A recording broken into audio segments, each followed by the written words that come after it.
¿Qué tal? ¿Cómo está? Buenas noches. Espero que se encuentren muy bien.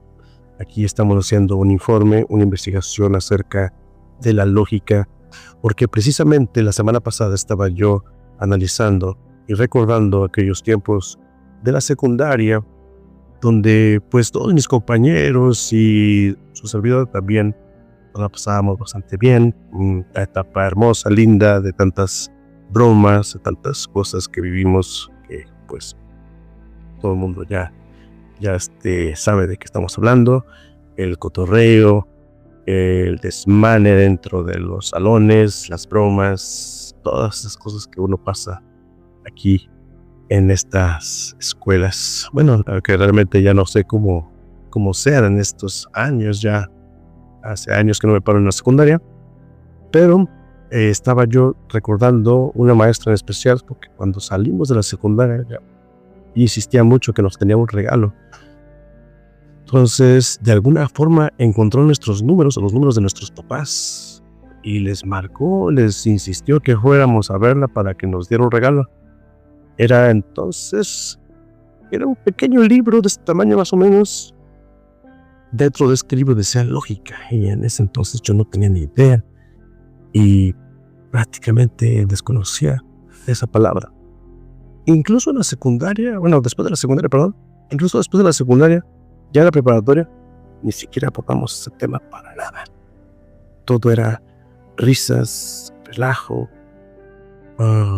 bromas. Había maestros que entraban a dar clase y salían llorando y nos hacía sentir orgullosos de eso. En particular, yo nunca fui de los alumnos que molestaban a los maestros. Yo siempre fui un poquito más comprensivo, pero tenía hay compañeros que sí les gustaba mucho hacer batallar a los profes. Híjole, entonces estuve pensando en ello, así que investigué un poquito sobre el tema. Y bueno, aquí están los resultados. Espero que les guste mucho. Opinen, chequen muy bien si acaso esta investigación sale fuera o dice algo que no sea cierto, pues hay los comentarios. Les agradecería mucho que comentaran y que opinen al respecto.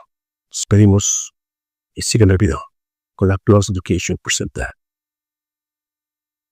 la lógica.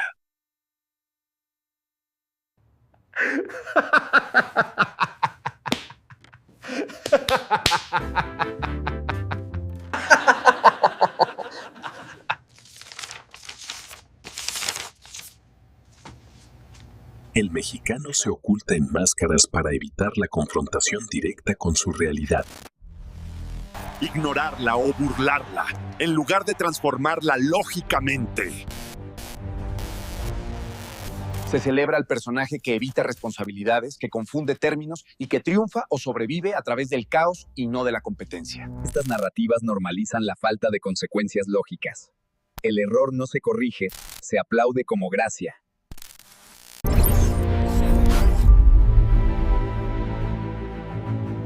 Hoy vamos a realizar un análisis que puede resultar incómodo, pero que es urgente. Vamos a desmenuzar un estudio académico que lanza una provocación directa a nuestra identidad nacional. Todos nos enorgullecemos del ingenio mexicano, de ese sentido del humor que nos permite reírnos hasta de la muerte. Pero, ¿qué pasaría si te dijera que ese rasgo tiene un lado B?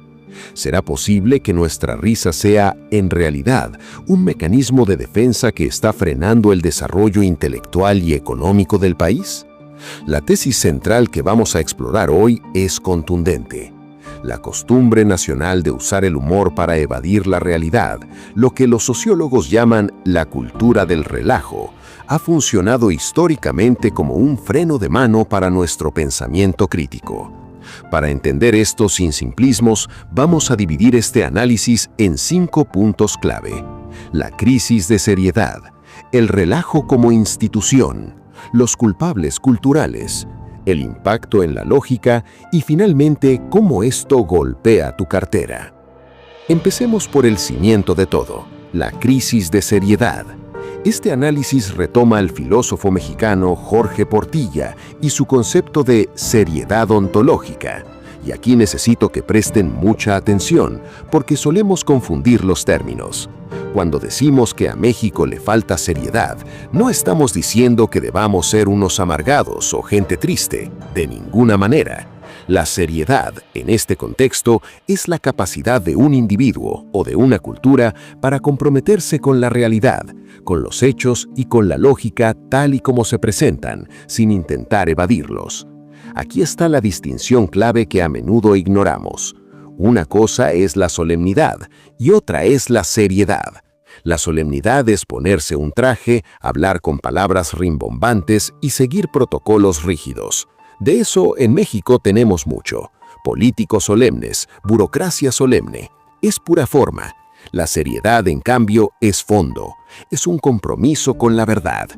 El argumento es que en nuestra cultura sobran personas solemnes, pero faltan personas serias, que se atrevan a sostener la mirada ante los problemas sin desviarlos con un chiste.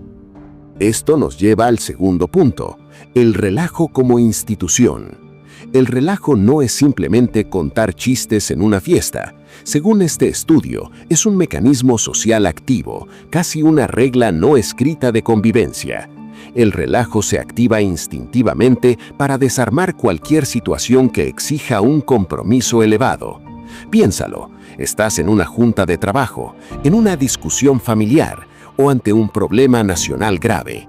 En el momento en que la tensión sube y la realidad nos exige tomar una postura firme, alguien lanza el chiste. Todos ríen.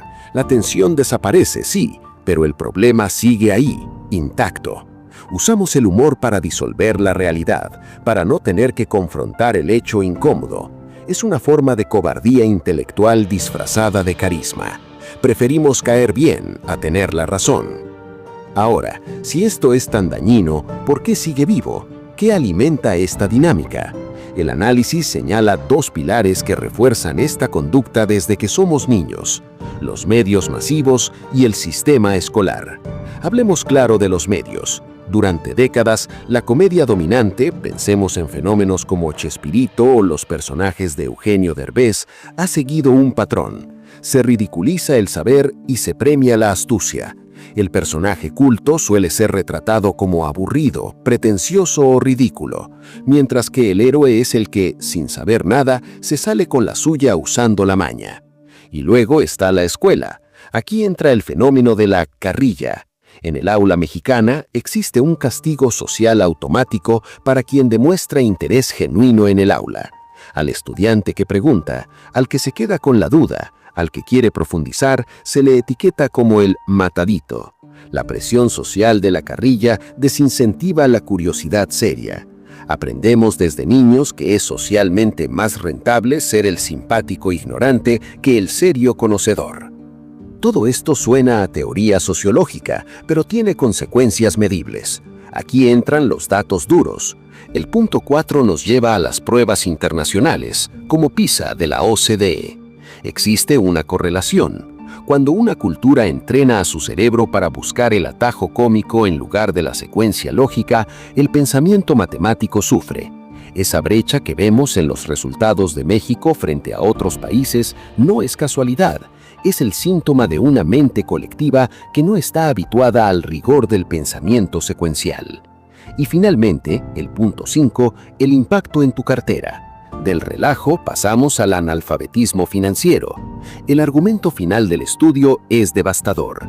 Si no fomentamos el pensamiento lógico y la planificación seria, nos convertimos en el cliente ideal para una economía depredadora. La falta de seriedad se traduce en compras por impulso, en la incapacidad de leer las letras chiquitas de un contrato, en endeudamiento irracional. Una sociedad que no piensa seriamente su futuro está condenada a vivir pagando intereses. Así que, después de este recorrido, la conclusión es una invitación a la autocrítica. Nadie dice que dejemos de reír, pero la pregunta queda en el aire. ¿Será que ya es momento de dejar de usar nuestro humor como un escudo? ¿Será hora de entender que madurar como sociedad implica aprender a distinguir entre el momento del chiste y el momento de la verdad? Ahí les dejo la reflexión. Analícenlo, pero esta vez en serio.